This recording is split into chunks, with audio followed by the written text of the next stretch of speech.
Today is March 6th, I believe. We're talking shit. I've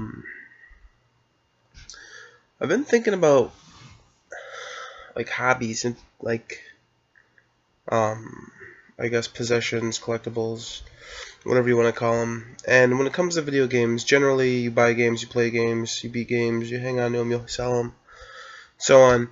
And for the most part, most gamers tend to buy the games and hold on to the games. But I was thinking though, like, realistically, how often do you go back and play your games? Let's say you buy sport games, Call of Duty games, Mario games, Pokemon games, those type of games. Games that they make many iterations of. How often do you go back and play those? Because you don't go back and play Madden 2000, you don't go back and play Madden 2010, you go and play the newest one.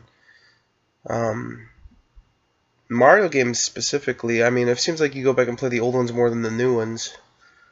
Pokemon, yeah, same there. I see more people playing like Red and Blue than I see them playing X and Y.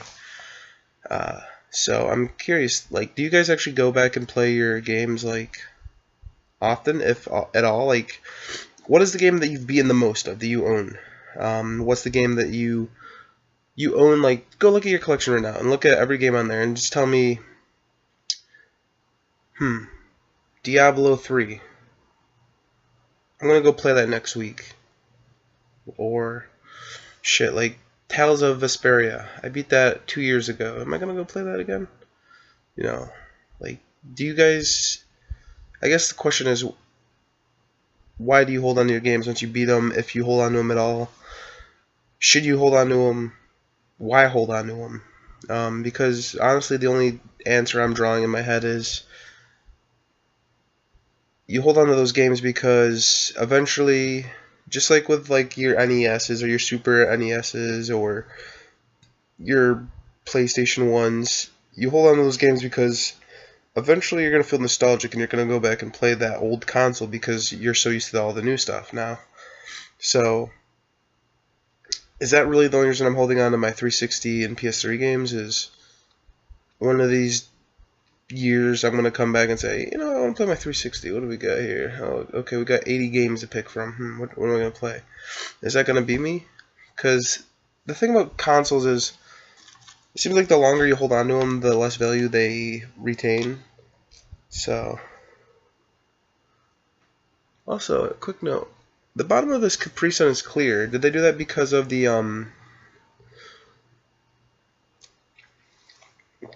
Capri Sun incident where there was like a, I think somebody cut a Capri Sun in half and there was like mold and like moss and like nastiness inside of it. Do you remember that? That was a thing that happened. It was not good. It was not good.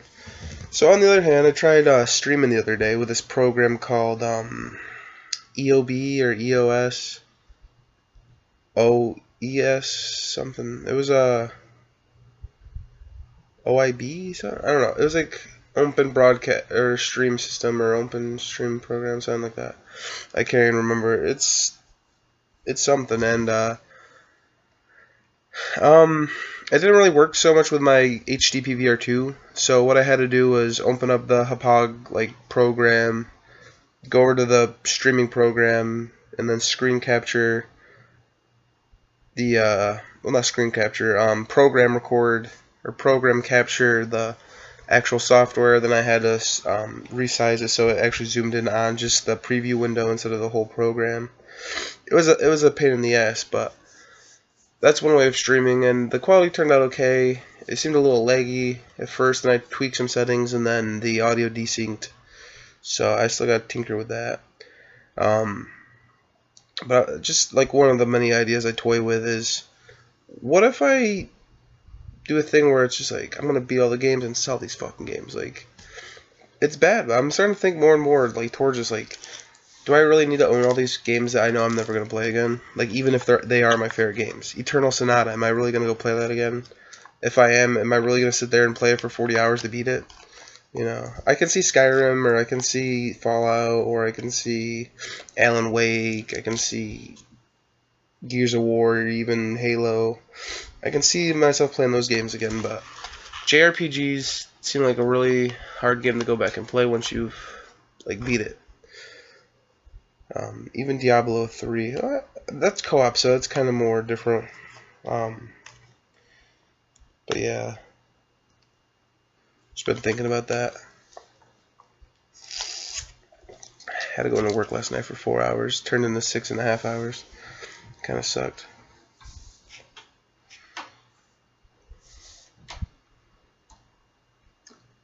What are hobbies? What? Like what? Like, how do you find a new hobby? Do I even need a new hobby? It's weird. It's weird. Weird world we're living in. It's weird. Alright, I gotta end the shit because I'm starting to think way too much. We're 6 minutes into here. I'm gonna go try to do something. If not, I'm probably gonna fail at that and go to sleep. Because I like to go to sleep when I get bored. It's a good fallback though. As opposed to what I used to do like a year and a half ago, which was it's my day off, I'm gonna play games, and then I'm just gonna stare at the wall or stare at YouTube or stare at a blank Facebook page, stare at random shit like that for a couple hours. Now it's a lot more better. It is. Alright, I'm gonna end this bad boy here. What do we have? 6:27. Okay. Alright, goodbye. Goodbye, bye-bye, bye-bye. Also, Capri Sun Wild Cherry is not too bad. I'm starting to get my taste back and my sense of smell. I've been spitting some nasty stuff out. There's a big blue jay over there behind me. Can't really see it, but okay. I gotta go. Goodbye. What do we have? No, we're gonna end this shit at 7-11 because 7-11's a good number. Yeah. How are you? Can I just say streams are complicated? I go to Twitch and I see all these streams that are just like overlays and bars. Okay, I gotta bye.